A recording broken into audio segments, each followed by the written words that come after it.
Hi, everyone. Well, today we've got logical fallacies, and then we're going to apply them to Hamilton, as we might expect. All right, there's a lot of them. Logical fallacies are errors in logic. We talked about all the techniques one might use to make a better argument, to make an argument that really pops, really glows, really convinces people, whether emotion or logic or whatever. Well, now we've got the errors in logic, and yes, our heroes use pretty much all of them, especially in the cabinet battles. So let's take a look.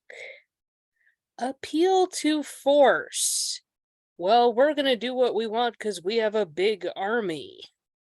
Yeah, that is obviously not a logical argument, huh? Genetic fallacy. This idea, or whatever it is wrong because of who's saying it. And the racist person putting forward this proposal says, yeah, we really shouldn't touch that group or that person. We all know about those Californians. Yeah. This is like ad hominem, which means toward the man, um, where it isn't whether the idea is good or bad. The issue, well, the argument that gets made is, yeah, that person never has any good ideas.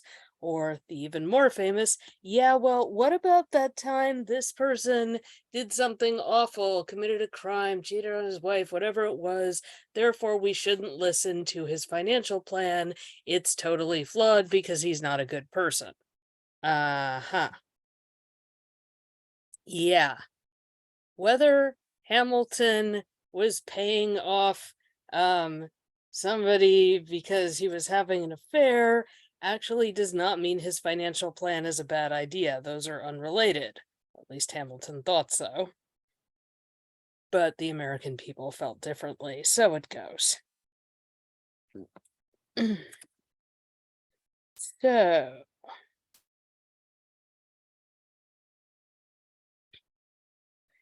you can do abusive, which is this person is a terrible person because they are from this community, this group, this religion, this whatever, like the genetic fallacy. Or we could do circumstantial, this we don't like his idea because this thing happened to him last week. He did this thing.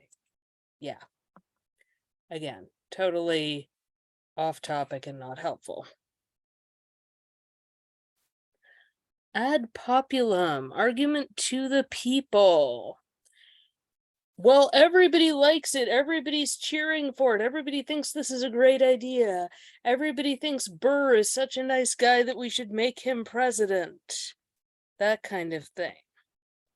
Within this, we've got a few different ones. We've got bandwagon. Everybody's doing this. This is America's #1 soft drink. This is the top movie this month. You have to go do this thing because everybody's doing it. Which, of course, there have been plenty of times in history, including all the people who thought the world was flat. Everybody's doing it doesn't mean they're right. It just means this thing is popular. Everybody tends to like really unhealthy, crummy food. Yeah. Patriotic approach. Well, you have to do this. You have to be on our side. If you're not patriotic. Okay. All the best people are doing it. That's the snob approach. Anyone who's anyone is going to be at this party. All the best judges of, you know, gold jewelry are wearing this. Okay, then. So you notice these are all completely off topic for should we do this? Is this a good idea? Is this scientifically valid? No, we're just going with everybody who the club is doing it, so you should do it. Big problems.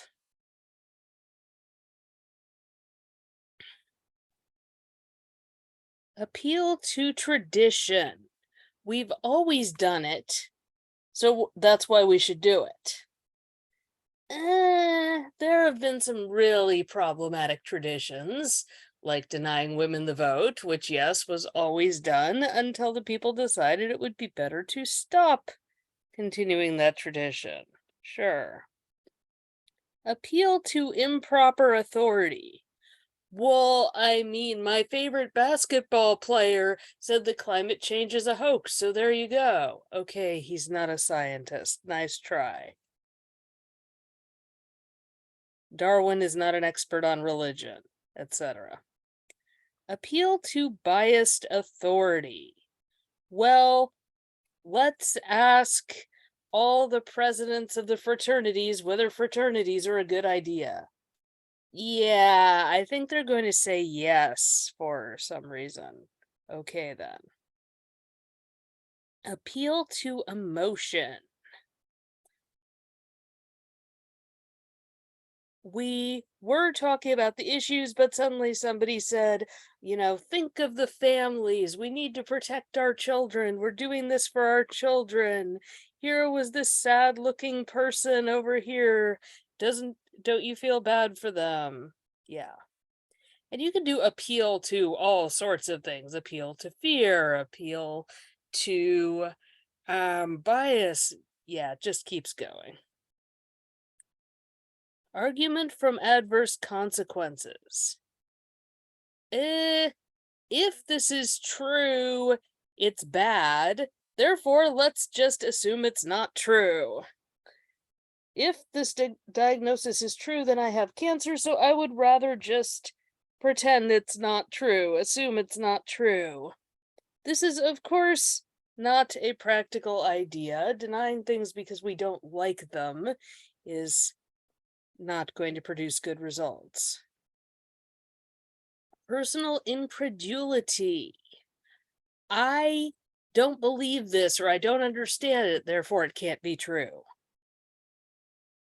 Airplanes can't possibly fly because I don't know how they work. Once again, not how the world works, but nice try. Component fallacies. Errors in reasoning or syllogistic terms is like adding up the steps.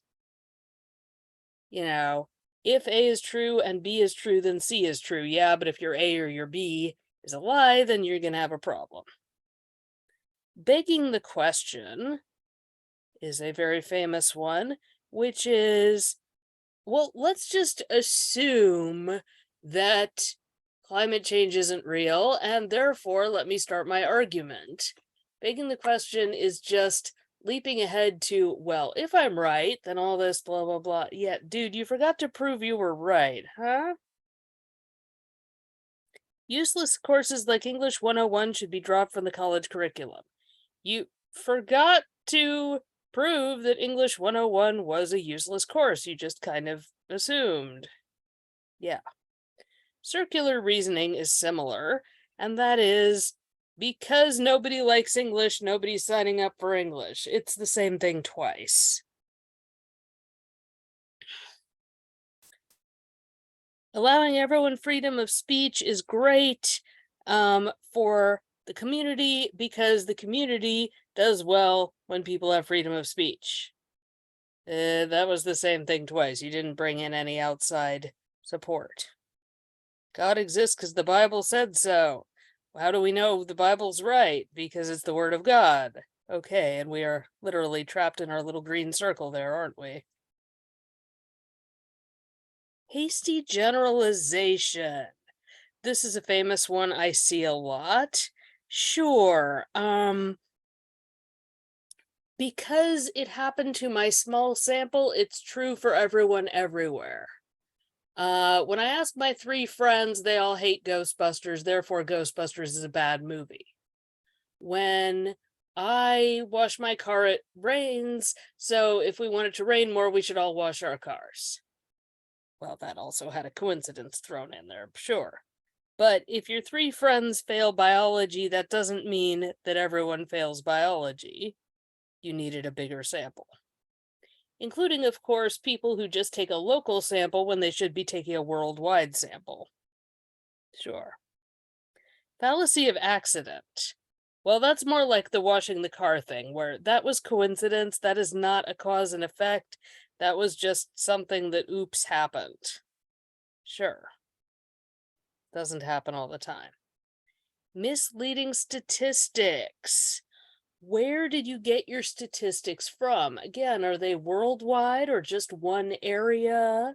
Or, if you send a computer survey out, only people who have computers are going to answer it, right?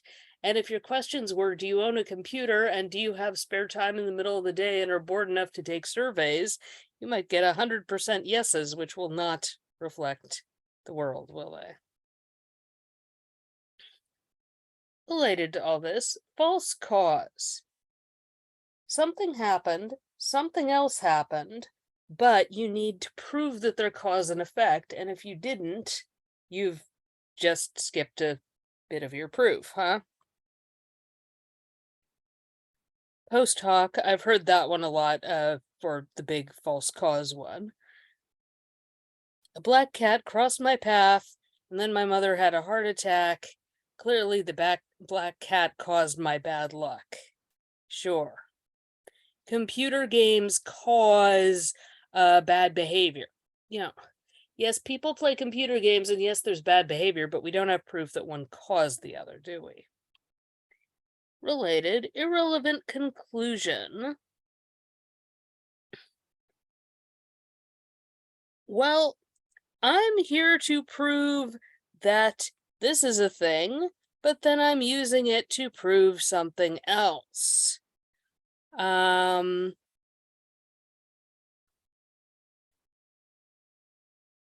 We should do this housing proposal. I'm here to argue on behalf of this housing proposal because more people need houses. I can prove more people need houses.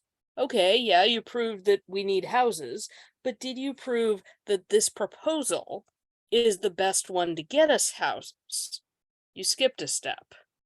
So this is the result we want, but is this thing that you're arguing for the right way to get the result?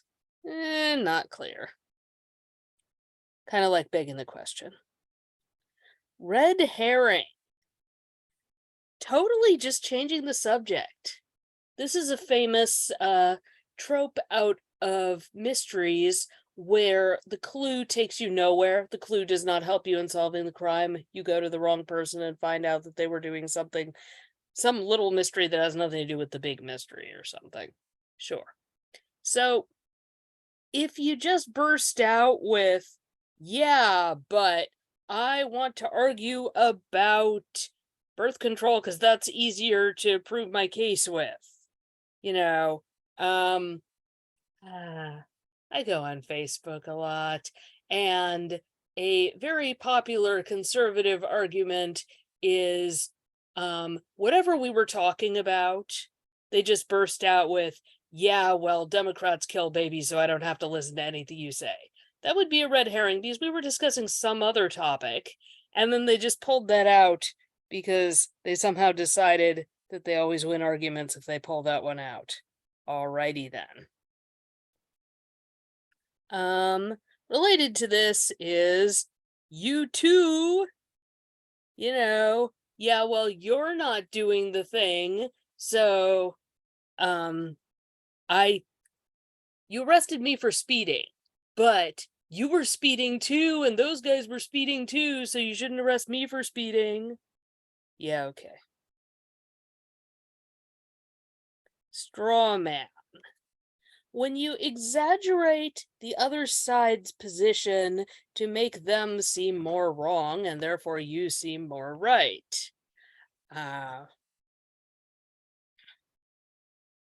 The idea is that you have made this fake opponent who's really easy to knock down because they're just made of straw. Tennessee should give more funding to unemployed single mothers. Oh, I see you just argued that parasites should get a free ride forever from the taxpayers. Yeah, that isn't what person one said. Person two is just making their argument sound worse. Non sequitur. You were starting to prove a case, but then you just skipped an important step, and this doesn't follow, which is what non sequitur means. Giving up our nuclear arsenal in the 80s weakened the US military. Giving up nuclear weaponry weakened China in the 90s. So we shouldn't outlaw pistols and rifles. You can see that giant missing step in the middle about nuclear arsenals are not identical to pistols and rifles, and you forgot to prove that they were, prove any relationship or anything like that, didn't you? Slippery slope, also called the camel's nose fallacy, apparently, I don't hear that one a lot, is if we do this, it will lead to all kinds of other things. If we clean up this one lake, then every city in America is going to want their lake cleaned up and we'll be at it forever. If we allow the government to look at our browser history, then next they'll want to look at our phones and our computers and everything else we've got, which happened, but that's a different subject. Then they'll be reading our mail and putting cameras in our houses, so we cannot allow them to check this one email because then it'll just do everything forever. Either or fallacy or false dilemma. Suggesting that there are only two options when in fact there are more than two options out there.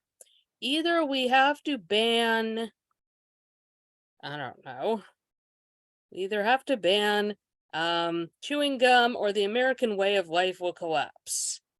Either we go to war with Canada or Canada will grow too much in population and overwhelm the US.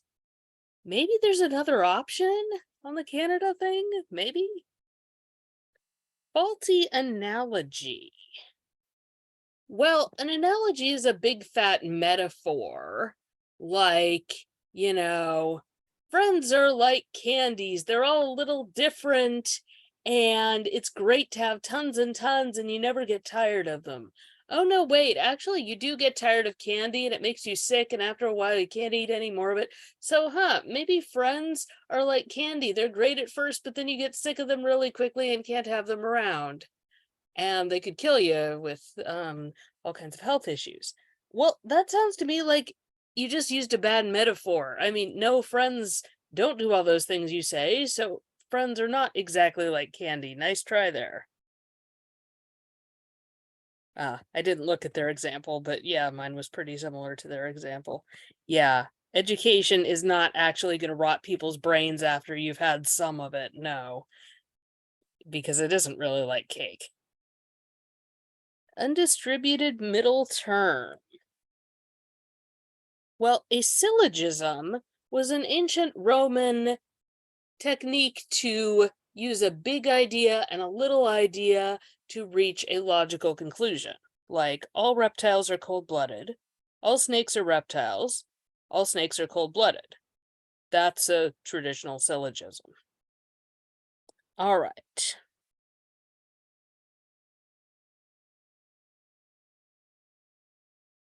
All snails are cold-blooded. All snakes are cold-blooded. Therefore, all snails are snakes. There we made kind of a bad syllogism because no, one is not a category of the other. We needed a big premise and a little premise that fit inside it, not this. Snails are not snakes. A paradox or contradictory premises. Establishing a premise to contradict another premise. If God can do anything, he can make a stone so heavy he can't lift it. Okay, then. There's one premise, and there's another premise that contradicts it, and now we're stuck in a logic loop. Or special pleading, where this exists, this is the rule everywhere in the world for everything except this one thing, just because I said so. Everything was created, therefore God is the creator. Oh, except God wasn't created. Okay. Everyone should give charity except my family. Okay, then. Fallacies of ambiguity with words that shift the meaning or are unclear. Equivocation. Using the word differently than the person who was originally making the argument. Yeah, that's kind of an abstract one. I saw people on the internet. The internet is wonderful, isn't it? Saying things about, oh, I don't want to go to the Pride festival because pride is a sin in the Bible. Yeah, not that meaning of pride. Thank you, dude. Get a better dictionary. Amphibole. Interesting. Could work. It works for one way the word is functioning in the sentence, but not the other way the word is functioning in the sentence. Save soap and waste paper. Waste is really unclear whether we're trying to say save waste paper, and waste paper is a two-word noun, or we're saying you should waste paper, and waste is a verb. It's not clear what we're doing here. Composition. Every individual part of a tractor is light, therefore the whole thing is light. Every part of this bill helps people, therefore the whole bill together helps people. Well, depends. Rather similar to hasty generalization. Division, doing the opposite. Like, this is a great company with a lot of influence in the California legislature, therefore this one dude who works there must have a lot of influence in the California legislature. Maybe not. He might be a security guard or the copy machine repairman. This company is environmentally supportive. This person works there, therefore the person must be environmentally supportive. Maybe not. Fallacy of reification. A word or an idea is equivalent to the thing. All right, so we're gonna get rid of crime by making it illegal to talk about crime or say the word crime. Yeah, that's gonna work. We've gotten rid of poverty or we've gotten rid of war because we're using different words for it. Ooh. Reaching the end. Fallacies of omission, leaving out something really important. Stacking the deck or cherry picking, only offering evidence that supports your side and just leaving out all the evidence on the other side. Yeah. No true Scotsman fallacy. All right, everybody knows that Americans eat giant burgers and drink sugary soda. Therefore, if you order the sensible salad, you are clearly not an American. Yeah, obviously focusing on stereotypes there. Arguing the negative. Well, if this side is wrong, then that means the other side is right. That's rather like an either or, isn't it? Since Newton's theory of mathematics isn't entirely correct, then that means Einstein's theory is correct. No, there's more options than that out there. Appeal to a lack of evidence.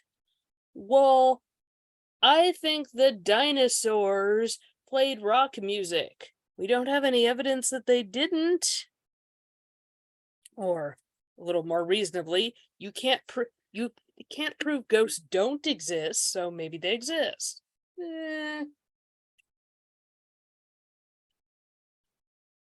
That doesn't mean any evidence is supporting you, does it? Hypothesis contrary to fact. Using imaginary examples or saying, well, if this had happened, then we'd be in a world where this happens. Okay. That would be headcanon, just your imagination, right? loaded question or complex question related to begging the question where you just assume part of your question has already been settled, so you skip proving it. Where did you hide the evidence? Not, did you have any evidence to hide? When did you stop beating your wife? That's the famous lawyer question because there's no right answer to it. Well, we can move over and have a look at, of course, the Hamilton ones. Slightly different list, but, roughly the same. Alrighty. Ad hominem, where you're attacking the person, not the idea they brought up. Hamilton mocks Jefferson for owning slaves and also for getting high with the French instead of fighting in the Revolutionary War, even though those are not relevant to what we're talking about, which is whether states should take on other states' debts, but he's there just finding ways to mock him. Ambiguity, being unclear to muddle the issue. Burr says near the end of the musical that he wants Hamilton to apologize for all the awful things he said or get ready to name a time and place and let's go out and duel. And Hamilton responds with, even if I said what you think I said, you would need to cite a more specific grievance, which of course means I've said so many awful things about you, I'm not sure which one you're mad about. Yeah. To say nothing of all the piles of papers about all their interactions that are just, bogging down Burr. Appeal to authority. If Washington says it, it must be true. Washington ends the rebellion that happens in the cut song One Last Ride about the Whiskey Rebellion because he shows up and demands everyone surrender, and everyone goes, oh my gosh, it's Washington, and they do. Appeal to consequences. We can't do that because the consequences would be too tough to deal with. Yeah, the third cabinet battle was cut where they debate slavery because they don't really come to a conclusion. But yeah, we can't free the slaves because it would cost too much money. Yeah, that doesn't mean it's a bad idea. So again, all of these are some kind of logic error, of course. Appeal to emotion. Burr makes people like him. Burr campaigns on the fact people don't like Hamilton and people don't like Jefferson, and he never takes a stand on what he actually wants. Appeal to fear. Mr. President, don't retire. They will say you're weak. Appeal to motive. Yeah, Jefferson, you want slavery to keep going so you can keep having your affair with Sally Hemings. Yeah. That's true, but unfair and off topic. Appeal to pity. We should support the revolution because we feel bad about Lafayette.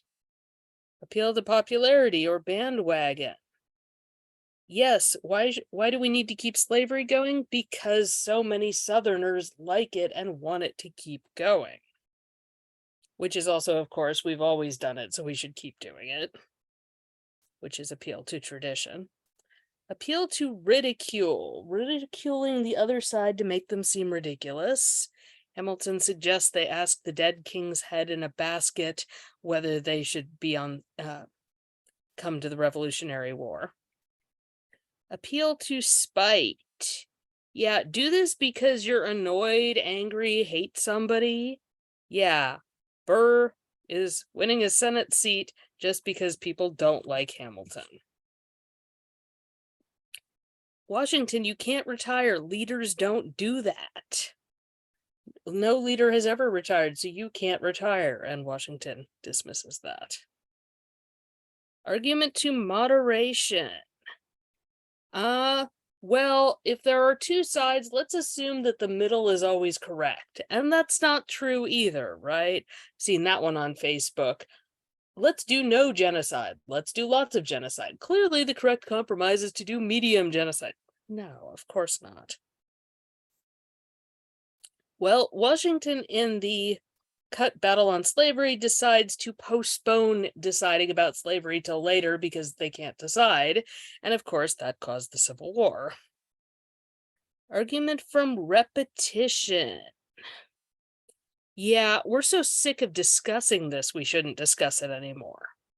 Well, that's very human, but not a really good reason. Bait and switch. We offer something and then we give you something else that is less desirable than what you wanted. A famous one there is, oh my gosh, this sandwich does not look like the one in the picture. This sandwich looks sad and shriveled up and microwaved and just not as pretty as the one in the advertising. In fact, there was a cutscene where Philip and Theodosia seem like they might fall in love and get married, and they're talking about their skills and languages and stuff. And then, oops, that is not even a little bit what happens.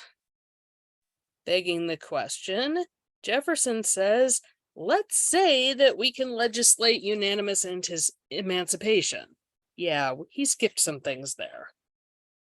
Circular reasoning. Why is Burr cautious? Because he's decided to be cautious. Okay. Dogmatic. This has to do with when you've been taught something so much that you just completely firmly believe it.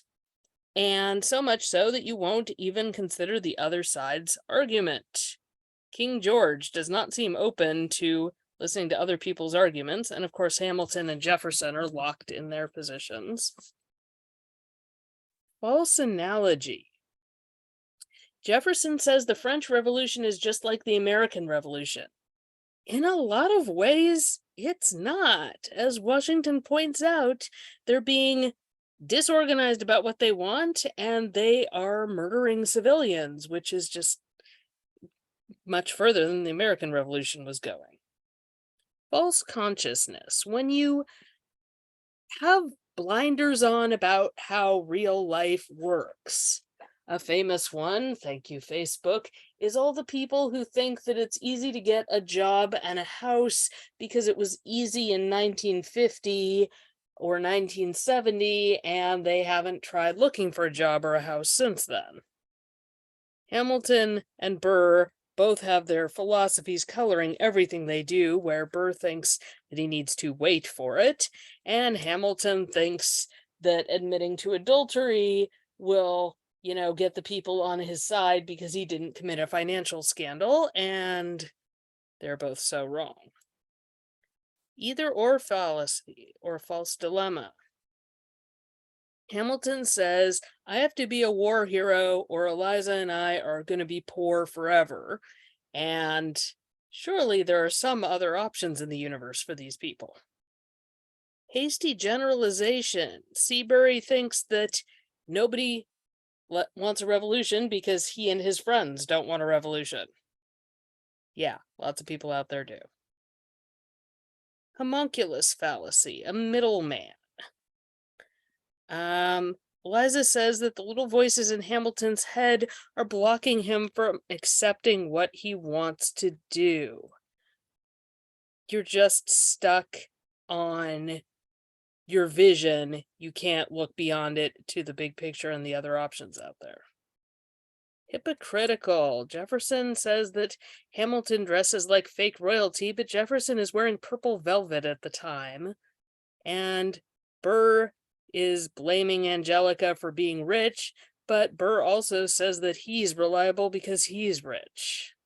Okay, saying one thing and doing the opposite. Hypocrisy. Moral equivalency.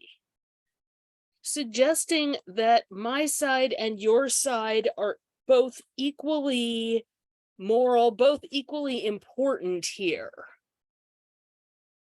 Jefferson keeps saying states' rights are just as important as stopping the suffering of the slaves. Yeah, no. That's been a famous one throughout history. Yeah, but what about the rich people's money? Yeah, okay. Non sequitur doesn't follow. At least I was honest with our money, says Hamilton, after his scandalous affair gets out. Yeah, that's nice. That's true, but it's totally off topic.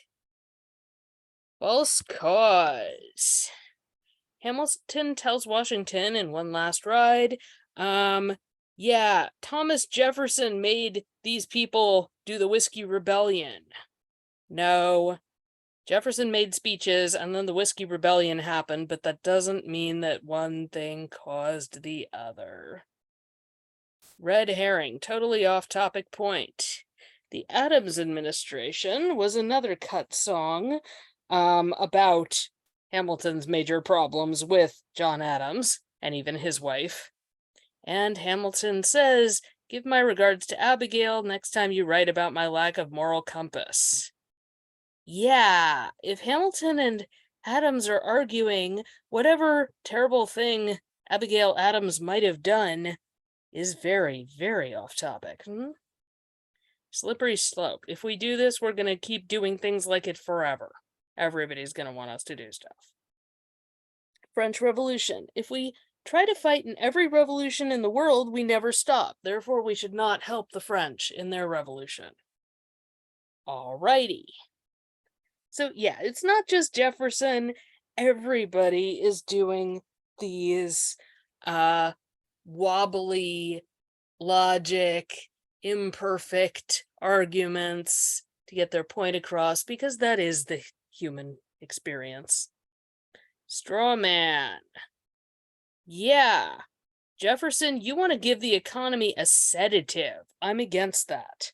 Well, no, Jefferson is not necessarily giving the economy a sedative, not necessarily flattening the economy. It's just different policy than what Hamilton has in mind. But if Hamilton makes Jefferson's ideas sound worse, then people will vote for Hamilton's, right?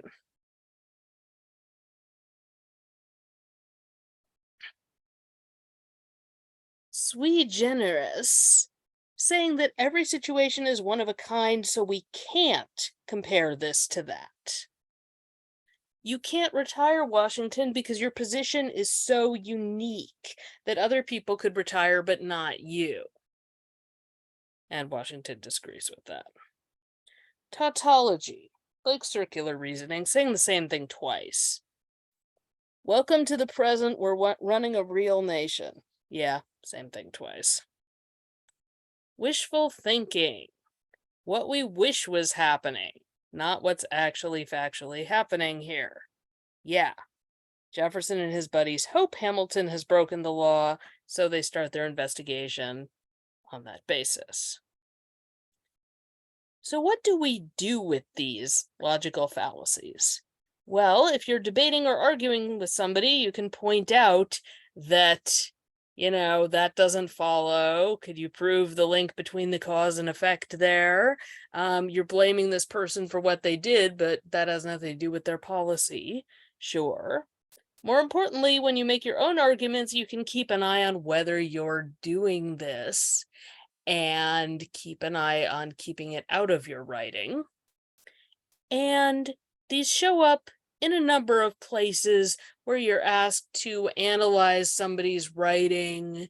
English AP language, I've seen this. Just why shouldn't we believe this argument? What's going on here? What's wrong? What's a little shaky premise here that we shouldn't be buying into? So yeah, useful skills all looked at with mostly the cabinet battles and other bits of Hamilton.